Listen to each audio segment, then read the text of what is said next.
Today, we're reviewing the action drama Blitz. Get ready for incredible plot twists. The film begins with a brief introduction to Operation Blitz, a massive bombing campaign against the United Kingdom that began in September 1940. 125,000 people were evacuated from the bombed cities to safe regions. Fires rage in London after the bombing. Firefighters fight the flames while German aircraft continue to drop bombs on the capital. Because of the alarm, a little boy, George, along with his mother Rita and grandfather, runs to the air raid shelter at night, along with other citizens. However, the guards refuse to let people in, causing chaos. Eventually, the guards break their orders and allow the civilians to hide in the empty subway. Once they get down, they settle down for the night, taking with them the cat George brought from home. The next day, Rita decides to send George to a safe village against his wishes. As a memento, she gives him a pendant given by his father. The grandfather escorts the boy out of the house, meeting his neighbor Jack, a policeman, on the way. Rita takes George through the streets of London, where the boy looks at the balloons hanging in the sky and the anti-aircraft guns on the streets. At the train station, they go to the cars where they are boarding the evacuation trains. The mother hangs a ticket around George's neck. Upset about the forced trip, the boy shouts that he hates her and runs away, hiding in the crowd. His worried mother finds him sitting in the carriage. However, the offended George doesn't even look at her as the train pulls away. Depressed by the separation, Rita goes to the factory where she works on making ammunition for the front. Her colleagues try to support her morally until her boss orders her to stop talking and get back to work.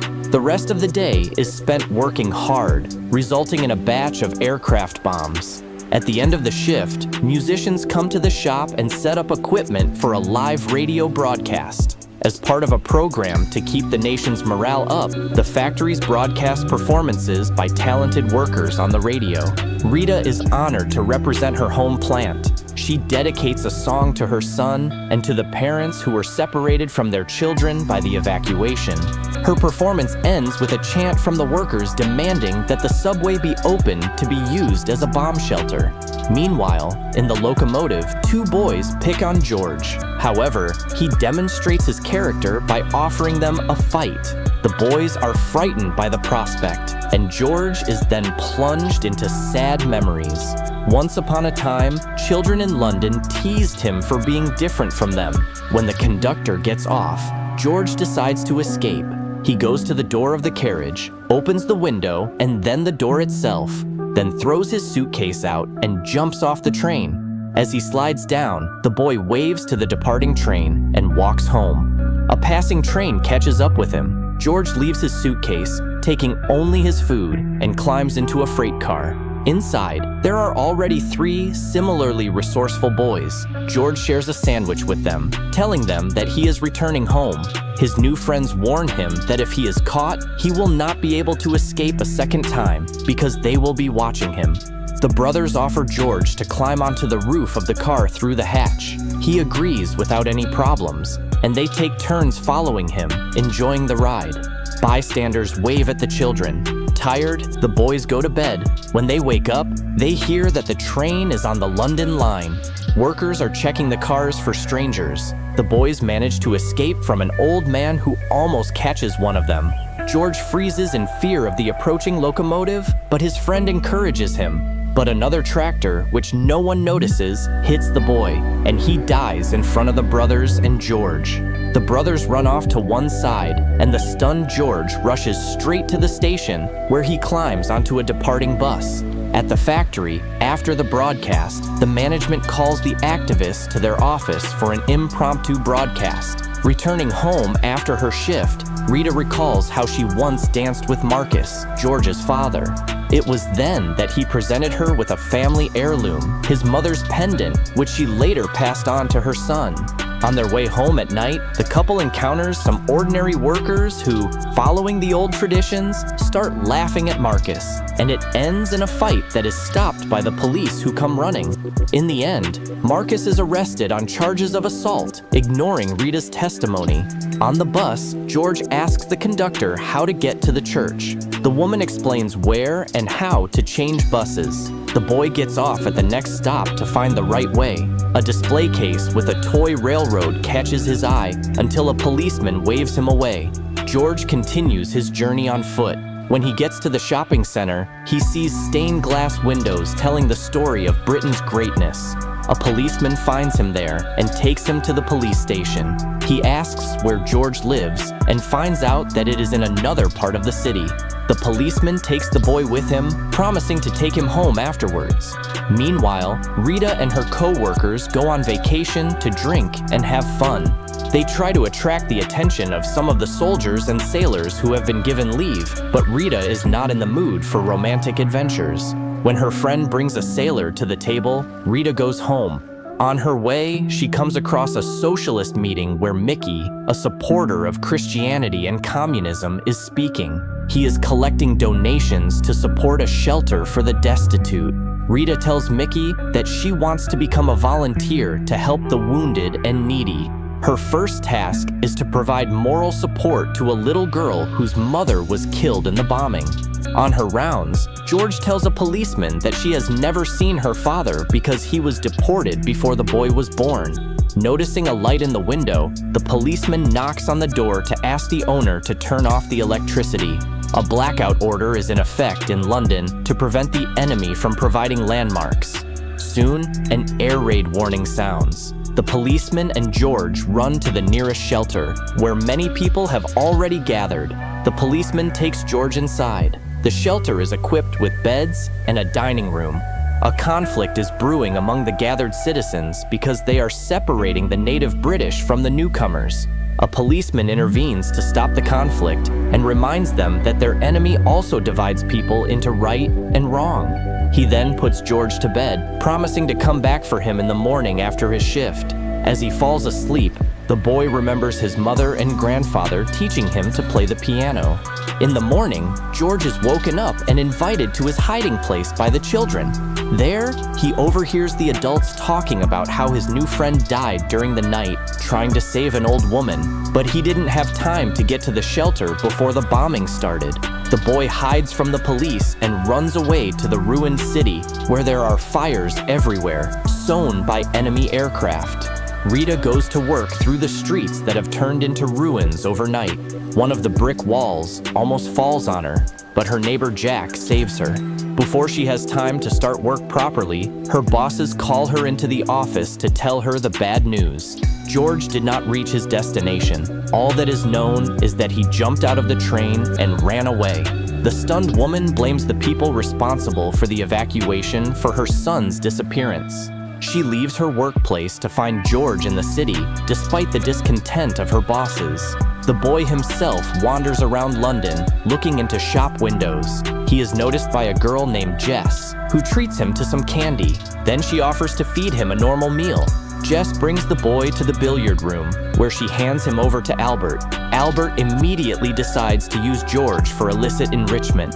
He orders the boy to crawl through a hole in the wall to a jewelry store and rob it. George tries to escape, but he is caught and clearly hints that his next attempt will be his last. The boy sneaks through a narrow gap into the bombed-out building. As he gathers his jewelry, the police burst through the door. They move a wardrobe to close the hole in the wall and prevent further entry. The police are about to leave, but notice that some items are missing from the display case after the bombing. Realizing that he is about to be caught, George knocks out a stick, causing a collapse of debris. But even this does not stop one of the police officers who wants to check the room.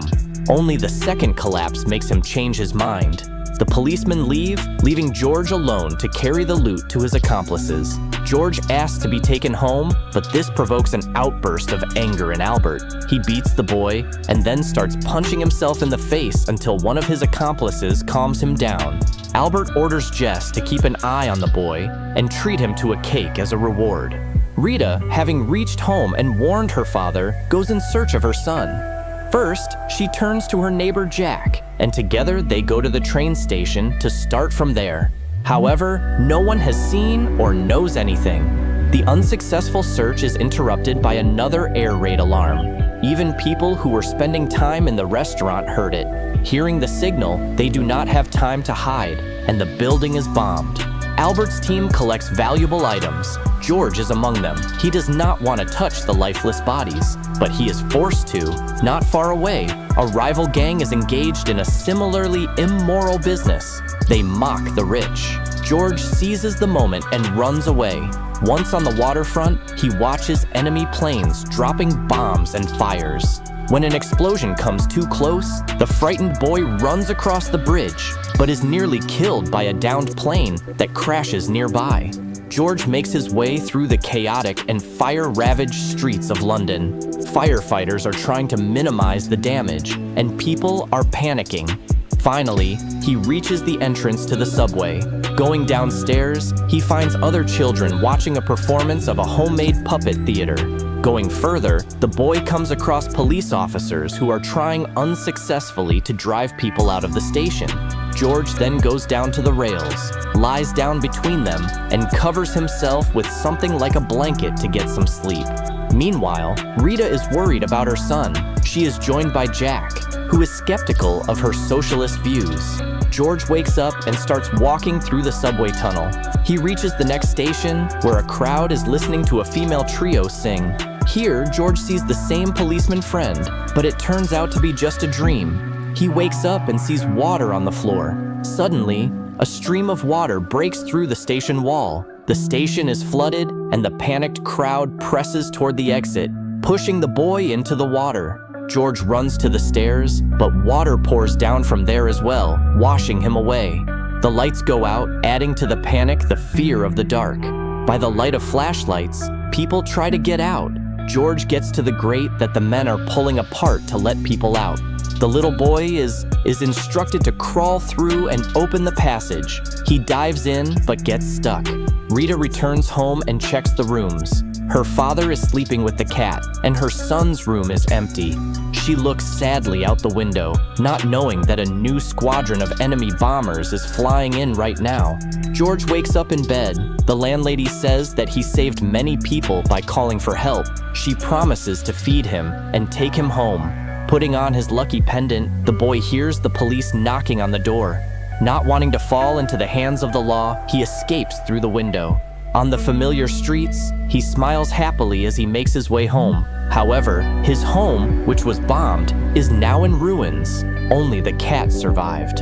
Among the rubble, the boy sees his dead grandfather. He calls out to him, but in vain. Suddenly, George hears his mother's voice. She embraces him, not believing in happiness, and promises never to part with him again. Thank you for being with us. Subscribe to the channel, like us, and be sure to click on the bell to stay up to date with our new videos.